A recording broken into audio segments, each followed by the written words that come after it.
Assalamualaikum anak-anak, berjumpa lagi bersama saya di mata pelajaran saya. Untuk pembahasan lebih lanjut, mari kita simak video berikut ini. Baik, di video kali ini kita akan belajar Al-Quran Hadis. Masih sama ya dengan pertemuan yang kemarin, yaitu tentang memahami bacaan mat yang terdapat pada Al-Quran. Jadi pada hari ini yang akan kita pelajari nanti yaitu menerapkan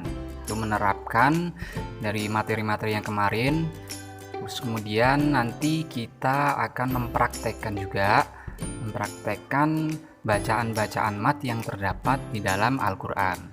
Jadi untuk pembahasan yang selanjutnya, mari kita simak video berikut ini.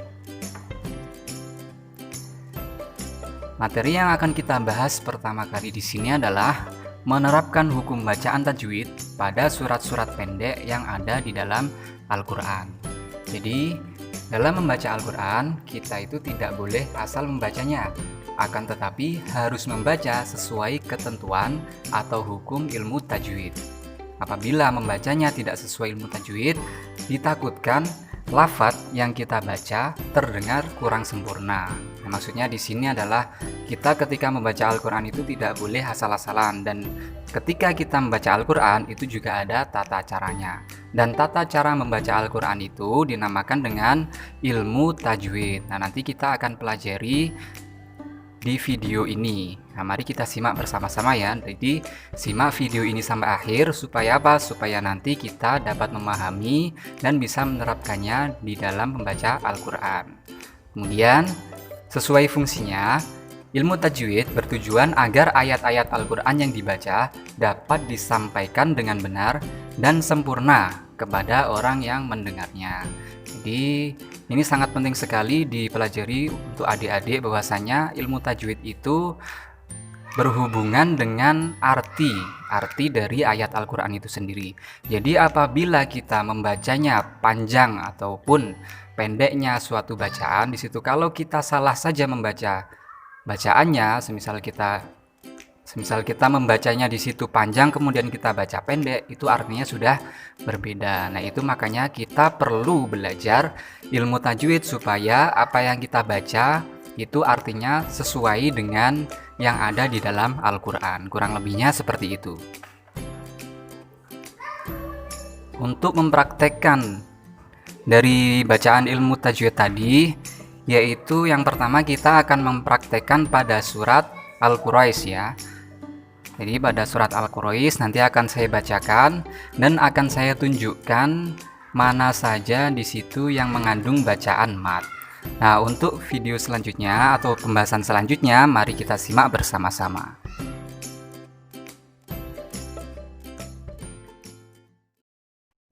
A'udzu billahi minasyaitonir rajim. Bismillahirrahmanirrahim.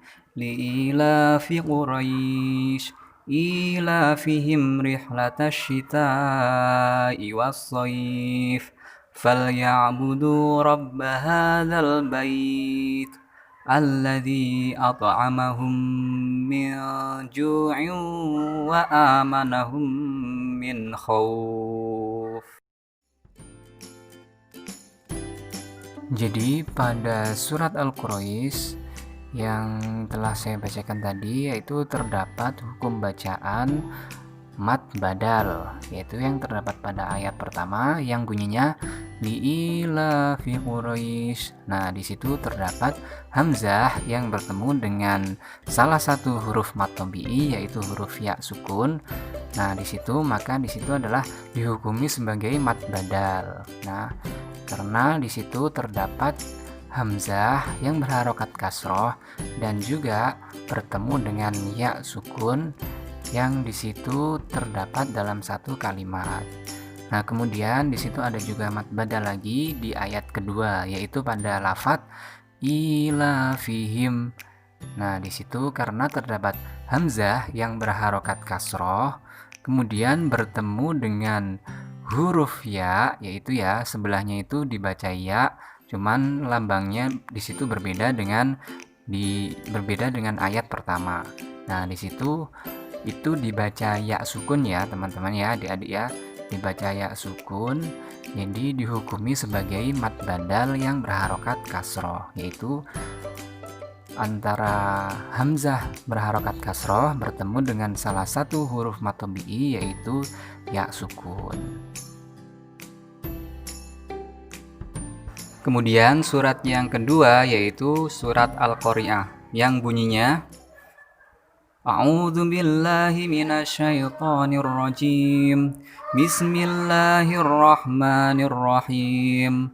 Al-qari'atu mal qari'ah. Wa ma adraka mal qari'ah. Yauma yakunun nasu kal farashil mabthuth. Wa takunul jibalu kal 'ihnil manfush.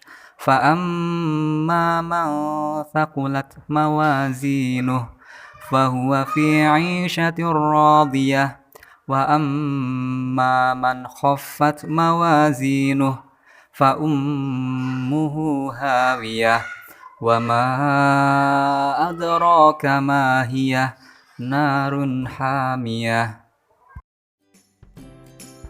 Kemudian pada surat Al-Qari'ah di situ terdapat hukum bacaan mat yang sesuai dengan materi pelajaran yang kita pelajari, yaitu terdapat satu hukum bacaan saja, yaitu di ayat 9 ya. Di ayat 9 yang bunyinya fa ummuhu hawiyah.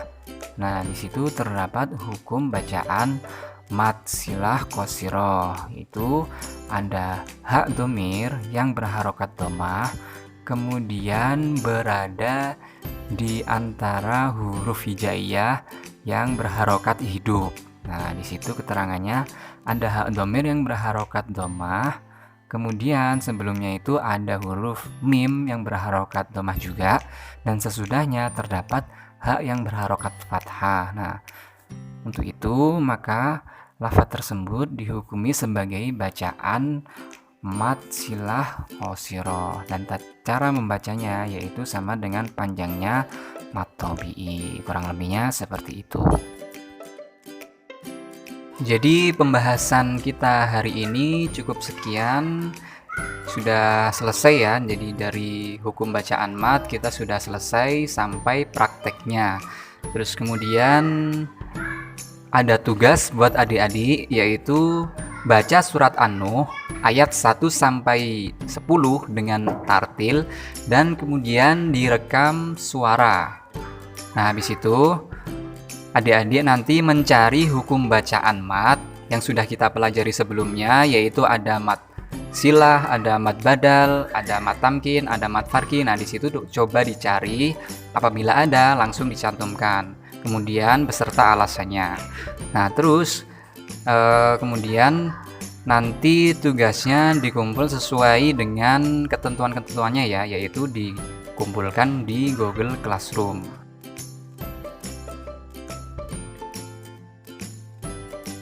Kemudian ada tugas lagi buat adik-adik, yaitu mengerjakan LKS. Itu ya bagi kelas 9, yaitu mengerjakan LKS halaman 15 sampai 19. Nah, untuk format pengumpulannya gimana nanti akan saya sampaikan di forum Google Classroom. Begitu ya. Jadi pertemuan kita pada hari ini cukup sekian. Semoga bermanfaat video ini dan sampai jumpa. Assalamualaikum warahmatullahi wabarakatuh.